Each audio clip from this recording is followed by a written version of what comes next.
Olá, pessoal. Eu sou o André Guimarães, acadêmico de medicina da UBRA, e agora, dando continuidade ao curso de imunologia da Liga de Infectologia e Imunologia da UBRA, eu vou falar sobre transplante. O que é o transplante? Ele é um tratamento no qual vai ocorrer a substituição de órgãos e tecidos comprometidos, não funcionais, por novos saudáveis e funcionais. Como o transplante ele é caracterizado por uma retirada de células, tecidos e órgãos de um indivíduo, e, em geral, a colocação em outro, é chamado também de enxerto. Nesse processo, quem fornece é o doador e quem recebe é o hospedeiro ou o receptor. Hã, Sobre a doação agora. A doação, ela em geral acontece de duas maneiras distintas, em duas ocasiões diferentes. Ela pode ocorrer na doação em vida ou a doação após a morte. A doação em vida, ou seja, com o doador vivo, o doador necessita ser maior de idade. Ele pode doar para familiares. Para quem não é familiar, ele vai precisar de uma autorização judicial para poder doar. O doador vivo, ele vai poder doar um rim, parte do fígado, parte da medula e parte dos pulmões. E a compatibilidade sanguínea vai ser primordial. Já a doação após a morte vai ter necessidade de uma autorização da família. Vai poder ser doados rins, fígado, coração, intestino, pâncreas, ossos, córneas, válvulas, músculos, tendões, pele, veias e artérias. E os pacientes que estão na UTI com quadro de morte encefálica, que vão ser os potenciais doadores. A respeito dos enxertos, a gente vai ter um vocabulário que vai ser usado para descrever os tipos de tecidos e células que são encontrados no transplante. Eu citei aqui no slide 4 palavras que são usadas. A primeira delas, o autoenxerto, ele vai se referir aos tecidos que são reimplantados no próprio doador. O isoenxerto, o segundo da nossa lista, vai se referir a indivíduos que são geneticamente idênticos. O aloenxerto vai ser o enxerto que é transplantado em indivíduos da mesma espécie, mas com genética diferente. E o último xenoenxerto é quando ocorre entre espécies diferentes. Resposta imunológica. Para gente começar a falar sobre a resposta imunológica, eu acho que é importante lembrar que os antígenos que estimulam a resposta imunológica adaptativa contra os aloenxertos são as proteínas de histocompatibilidade. A partir daí, vamos então começar a analisar a imagem deste slide. Nessa imagem temos 4 colunas e em cada uma delas tem uma situação diferente. Começando na primeira coluna da esquerda, a gente tem um doador A, um da linhagem A, no caso, um receptor também da linhagem A, e isso vai caracterizar assim um isoenxerto e não vai ter rejeição. Na segunda coluna, a gente vai ter um doador de uma linhagem B e um receptor de uma linhagem A. Isso vai caracterizar um aloenxerto e vai ter rejeição. Na terceira coluna, a gente vai ter um doador que vai ser da linhagem B e um receptor que vai ser descendente das linhagens A com B e não vai ter rejeição nesse caso. E na última coluna, a gente vai ter que o descendente das linhagens A com B vai ser o doador e o receptor vai ser da linhagem pura, nesse caso da imagem da linhagem A, e vai gerar a rejeição. Então, com isso que foi visto nessa imagem, o que a gente pode tirar de reflexão, de conhecimento no caso? Quando temos o transplante entre indivíduos que são geneticamente iguais, não tem rejeição, não ocorre.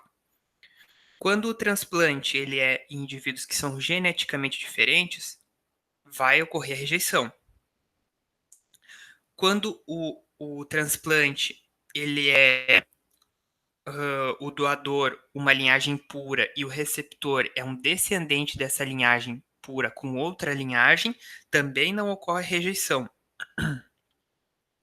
E quando o transplante ele é feito do descendente das linhagens para o indivíduo de uma linhagem pura, também vai ocorrer rejeição. Mas então por que ocorre rejeição em alguns casos e em outros não? Isso se deve às moléculas que estão presentes no enxerto, que são responsáveis por desencadear a rejeição. Essas moléculas elas devem ser polimórficas, porque os antígenos são diferentes entre os indivíduos de uma espécie, e a expressão ela é codominante, porque cada indivíduo vai herdar os genes que codificam essas moléculas dos pais. E ocorre uma expressão de ambos os alelos dos pais. Tendo contextualizado isso, acho que agora dá para ir um pouco mais a fundo na questão da rejeição. Quanto a isso, quanto à rejeição, vão existir moléculas que são responsáveis pela rejeição rápida, que vão ser as moléculas do complexo maior de histocompatibilidade, mais comumente conhecidas pela abreviação que é o MHC. Nos humanos, a gente também pode chamar de antígenos de leucócitos humanos ou HLA. Como vocês já devem ter visto a aula de HLA, de MHC, né, que está antes da aula de rejeição, mas eu vou dar uma explicação bem simples, que é a função normal do MHC vai consistir em apresentar peptídeos derivados de antígenos proteicos numa forma que vai poder ser reconhecida pelas células T. Acho que é importante dar essa contextualizada para a gente seguir adiante na aula. Mas então, como que ocorre a apresentação da molécula de MHC por reconhecimento pelas células T? Como a gente tem aqui nesse slide, existem dois caminhos para essa apresentação. A apresentação pode ser direta ou a apresentação pode ser indireta. Começando pela apresentação direta, então, ela pode ser dita como moléculas de MHC do doador que são reconhecidas pelas células T do receptor. As células apresentadoras de antígeno do doador, no enxerto, elas vão apresentar o MHC para a célula T do receptor. Isso acontece, né, porque os receptores das células T para o MHC, eles independem se o MHC é próprio daquele indivíduo ou não, se é estranho. Então, sempre vai ocorrer esse processo. Outra coisa muito importante para falar sobre a apresentação direta é que as respostas das células T para a molécula do MHC halogênico, ela vai ser muito forte, porque vai existir uma alta frequência de células T que vão conseguir reconhecer diretamente o MHC halogênico. E agora vamos falar um pouco sobre a apresentação indireta, então. A apresentação indireta, ela pode ser descrita como reconhecimento por células T do receptor de peptídeos do doador e moléculas de MHC próprio. Esses peptídeos podem ser qualquer peptídeo do doador que não coincida com os peptídeos próprios. Então, vou explicar um pouco melhor essa frase que temos aí no slide. As moléculas de MHC do doador, elas vão ser capturadas por células apresentadoras de antígenos do receptor. Essas células apresentadoras de antígeno que capturaram o MHC vão processar esse MHC e vão gerar peptídeos. Esses peptídeos vão ser expostos e vão ser eles que vão ser reconhecidos pelas células T.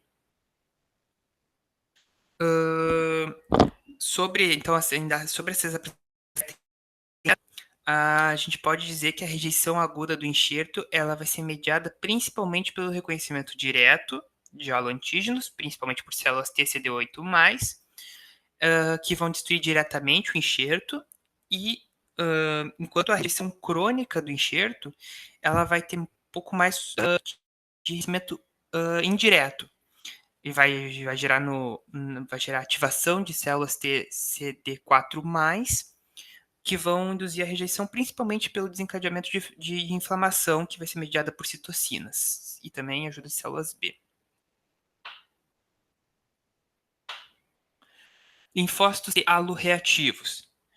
Nesse slide sobre os linfócitos T, eu fiz um esquema bem simplificado. Então vamos começar lá de cima. Os linfócitos vão se ligar ao MHC halogênico, seja por meio de células apresentadoras de antígeno do doador, pela apresentação direta, ou por células apresentadoras de antígeno do receptor, que fazem a apresentação indireta. Esses dois processos, acredita-se que ocorram nos gânglios linfáticos que vão drenar o enxerto. Então, nesses dois processos, vai ocorrer a ativação das células T. Com isso, as células T imaturas, que têm contato com o haloantígeno, se proliferam e se diferenciam em células efetoras. Esse processo também pode ser chamado de sensibilização.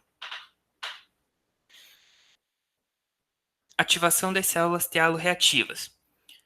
Então, nesse slide, eu coloquei uma imagem que representa bem essa situação. Então, vamos lá. A gente tem um halo, bem aqui na parte de cima da imagem, nós temos um haloenxerto do rim. Nessa imagem do haloenxerto do rim, temos uma célula dendrítica do doador e uma célula dendrítica do receptor. Então, vamos começar com a célula dendrítica do doador. Essa célula dendrítica do doador vai ser transportado para o gânglio linfático pelo linfonodo. Lá ela vai fazer uma apresentação direta, gerando assim células TCD8 efetoras do receptor. Agora voltamos lá ao rim. Temos as células dendríticas do receptor. Também vão fazer esse transporte até o gânglio linfático do receptor. E lá elas vão fazer a apresentação indireta, depois de ter cessado o MHC e gerado o peptídeo. Vão fazer a apresentação indireta, vai ocorrer a diferenciação das células TCD4+. Temos aí no gânglio, temos tanto as células TCD4+, quanto as células TCD8+. Essas duas vão voltar para o vaso linfático, agora o eferente, vão para a corrente sanguínea e vão voltar ao haloenxerto do rim. E lá elas vão efetuar, no caso, as suas funções efetoras para a rejeição desse enxerto, como a morte das células-alvo e a secreção de citocinas. São das tarefas dessas células.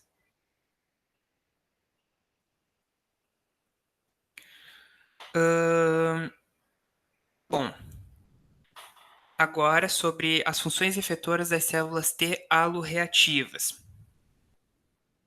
As células T CD4 e células T CD8 aloreativas. Vou começar falando sobre as células T CD4+, que são as auxiliares, que vão se diferenciar em células efetoras produtoras de citocinas, que vão danificar o enxerto por meio de inflamação, né, mediada pelas citocinas, numa reação que é tipo de uma hipersensibilidade tardia, enquanto as células TCD8+, aloreativas, vão se diferenciar em linfócitos T citotóxicos, que são os CTLs. Essas células, CTLs, vão matar as células do enxerto, que expressam as moléculas do MHC de classe 1 halogênico.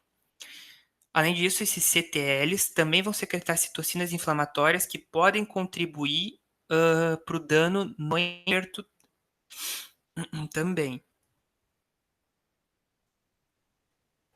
Agora sobre as células B. Os linfócitos B virgens, eles vão reconhecer as moléculas de MHC estranhas, vão internalizar e vão processar essas proteínas e, por fim, apresentar os peptídeos derivados deles às células T auxiliares que foram previamente já ativadas por esses mesmos peptídeos que são apresentados pelas células dendríticas. Essencialmente, no caso, é a mesma sequência de eventos da resposta de células T auxiliares dependentes de anticorpos. Então, assim, a ativação das células B aloreativas vai ser um exemplo de apresentação indireta de haloantígenos.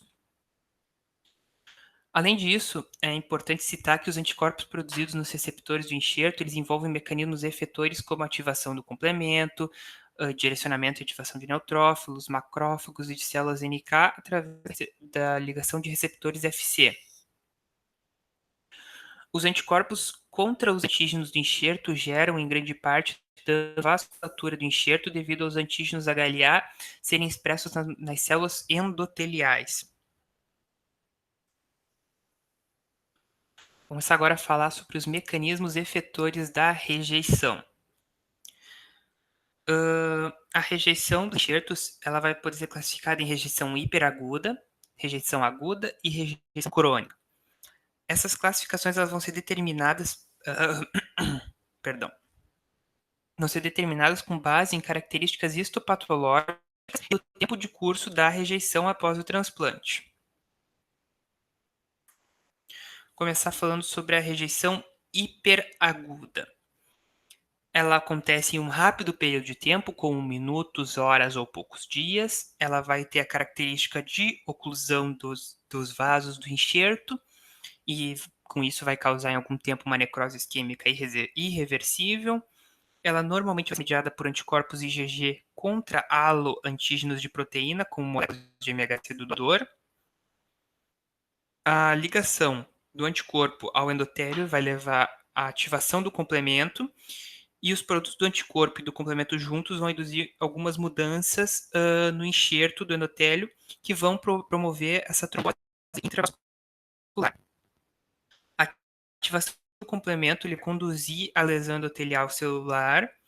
Além disso, também vai ter a exposição de proteínas na membrana basal subendotelial que vão ativar as plaquetas nesse processo. Agora, sobre a rejeição aguda. Ela vai ser uma lesão do parênquima e dos vasos sanguíneos do enxerto, que vai ser mediada por células T reativas e anticorpos.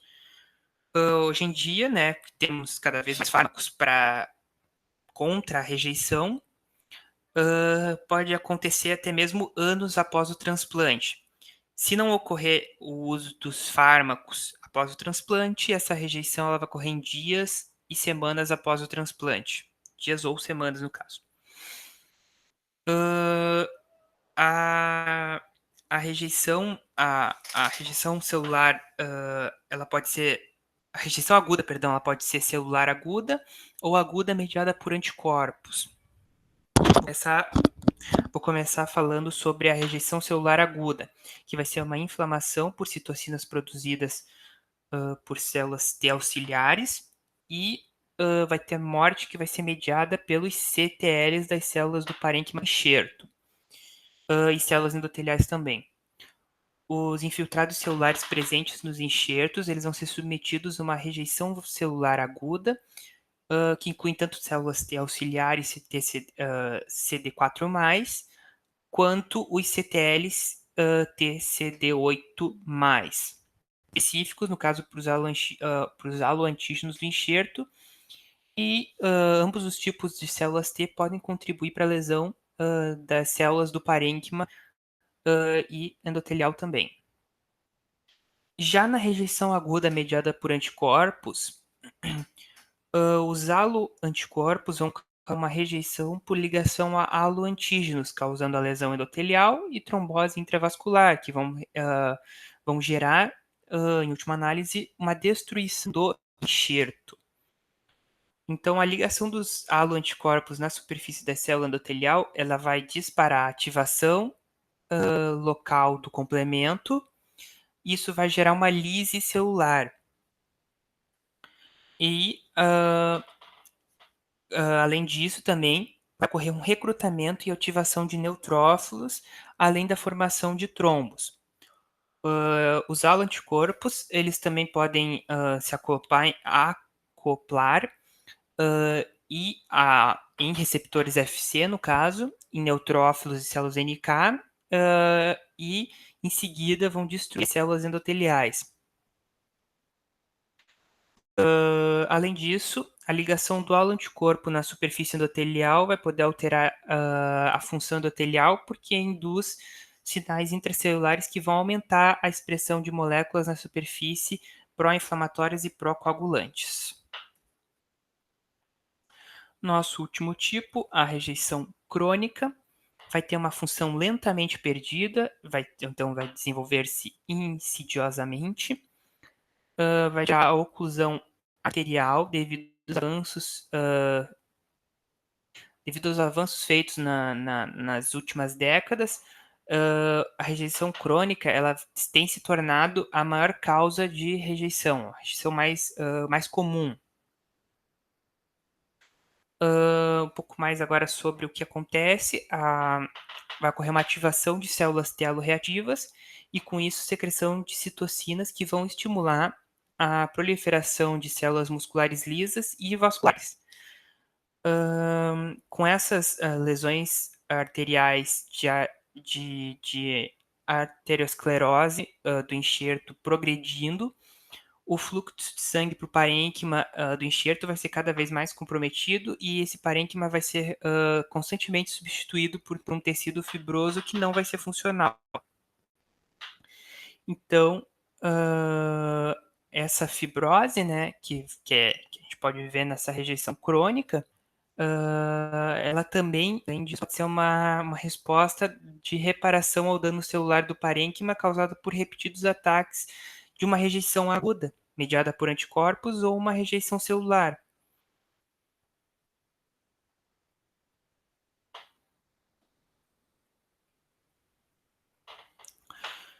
Entrando agora no nosso último slide, temos estratégias para reduzir esses processos de rejeição. Primeiramente, é importante reduzir a imunogenicidade de haloenxerto por minimização de diferenças halogênicas entre doador e receptor. Então, o que é feito? São, por exemplo, testes clínicos de laboratório que vão ser realizados para reduzir o risco de rejeição. O tipo de testes: tipagem sanguínea ABO, determinação de alelos de H expressos na célula do doador e do receptor, detecção de anticorpos pré-formados no receptor que reconhece HLA e outros antígenos representativos da população do doador, e também a detecção de anticorpos pré-formados do receptor que se ligam aos antígenos leucócitos de um doador identificado. Além disso, também vão existir as drogas imunossupressoras que vão inibir ou matar os linfócitos. Dentre elas, a gente tem os inibidores das vias de sinalização das células T. Então, um pouco mais sobre esses inibidores. Eles geralmente inibem a transcrição de determinados genes em células T, principalmente genes que vão codificar citocinas tais como a IL-2.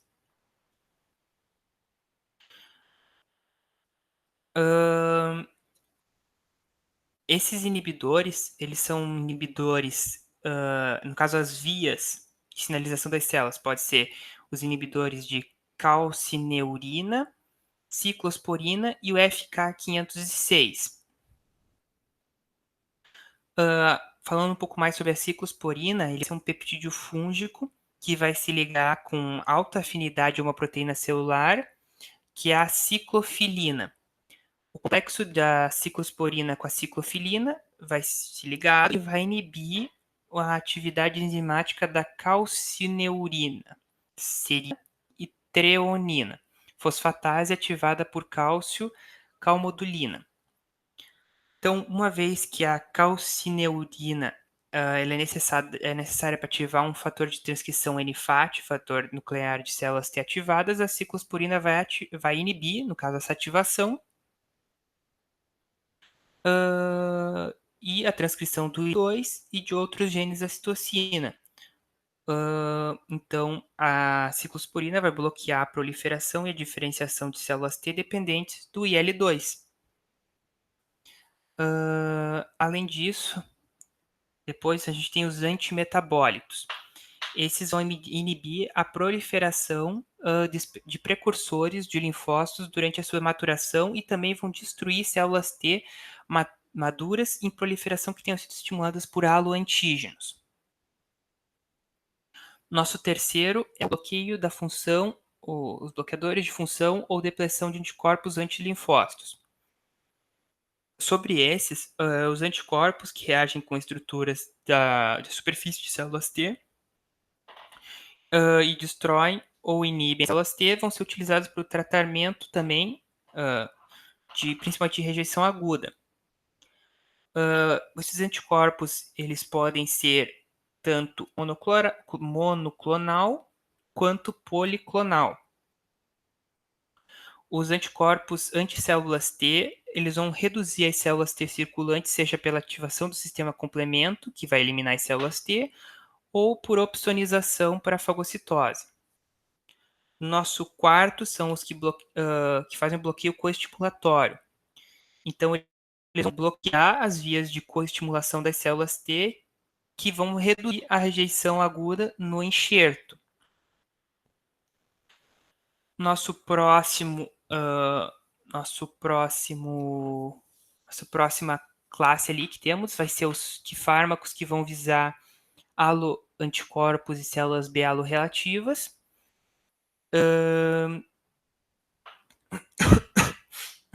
Perdão.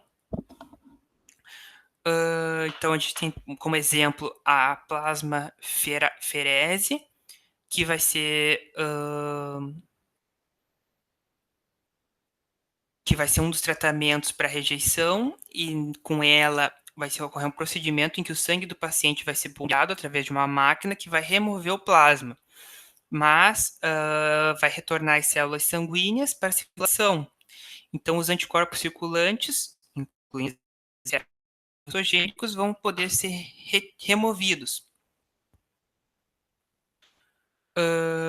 E por último ali que nós temos são os anti-inflamatórios, principalmente os corticosteroides vão ser usados. Eles vão ser usados para reduzir a inflamação aos aloenxertos dos órgãos. O mecanismo vai ser por bloquear, né, a síntese e a secreção de citocinas, incluindo o fator de necrose tumoral, a IL-1 e outros mediadores inflamatórios, como prostaglandinas, espécies ativas de oxigênio e óxido nítrico, produzido por macrófagos e outras células inflamatórias. Então, com isso, vai reduzir o recrutamento de leucócitos, a inflamação e os danos ao enxerto. Essa aqui é a bibliografia que foi utilizada nessa aula. Gostaria de agradecer a todos por terem participado do nosso curso e assistido a mais essa aula. Obrigado.